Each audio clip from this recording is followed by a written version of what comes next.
संजय राऊत साहेबांनी बर त्यांनी करावं आंदोलन. ते वारंवार माझ्यावर आरोप करतायत, भ्रष्टाचार झाला म्हणते कुंभमेळ्यामध्ये. परवा राज साहेब म्हणाले की या ठिकाणी सगळे गुजराती कॉन्ट्रॅक्टर या ठिकाणी आलेले आहेत, सगळे गुजराती ठेकेदार आहेत. मी सगळी माहिती घेतली. मी 50 ठेकेदारांची माहिती घेतली. 50 मध्ये फक्त एक ठेकेदार कोणीतरी फक्त गुजरातचा आहे. तर म्हणजे टेंडर प्रोसेस आहे, देशभरातून कोणी ते टेंडर भरू शकतं.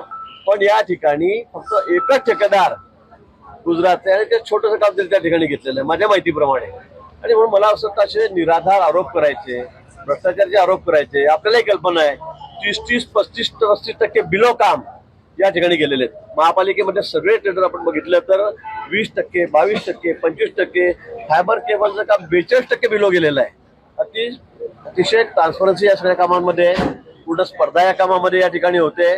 कुणालाही पाठीशी घाललं जाते किंवा कुणाचा ठेकेदार पुढे आणला जात नाहीये. आणि असं असताना विनाकारण कुंभमेळ्याला बदनाम करण्याचं काम मला वाटतं हे घेत आहेत. मला त्यांनी माहितीच्या आधारावर बोललं पाहिजे. कुठे काही जीप लावली टाळ्याला असं न करता आपण पूर्ण माहिती घ्या, ठेकेदारांची नावं घ्या, किती कामं बिलो गेली आहेत, किती टक्के बिलो गेलेली आहेत याची माहिती घ्या आणि मग बोला.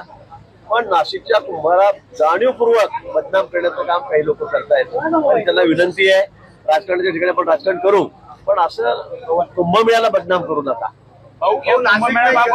कोल्हापूरचं कमर्शियल विमान आहे, अनेक प्रवासी त्यात जात असतात, ते पण असतील. बहुप्रिया सुळे देखील 8 खासदारांसह पंतप्रधान नरेंद्र मोदींची भेट घेणार आहेत. खरं तर या अगोदर देखील शिंदेचे खासदार असतील, त्याचबरोबर टीएमसीचे फुटलेले खासदार असतील, त्यांच्यासोबत पंतप्रधान मोदींनी चर्चा केली. त्यामुळे पुन्हा एकदा डिलिमिटेशनची चर्चा सुरू झाली. नाही, आता मला त्या काय भेट घेताय, त्यामागचं कारण काय, त्याचं काय काम आहे, त्यांची काय मागणी आहे या संदर्भात मला कुठली माहिती नाहीये. पण मला वाटतं आता देशाचे पंतप्रधान ते आहेत, सगळ्या लोकांनी भेटलं पाहिजे. सगळ्याच पक्षाचे विरोधी पक्ष लोक त्यांना भेटतात. मला वाटतं त्याप्रमाणे त्यांची काही मागणी असेल, महाराष्ट्राचे काही प्रश्न असतील, त्या संदर्भात ते भेटत असतील. भाऊ, आज आंदोलन पुणे रेल्वे व्हावी, लवकर व्हावी, कारण अनेक दिवसांपासून हा विषय प्रलंबित आहे. त्यांनी रास्ता रोको देखील केला. 3 ते 4 तास हा रास्ता रोको.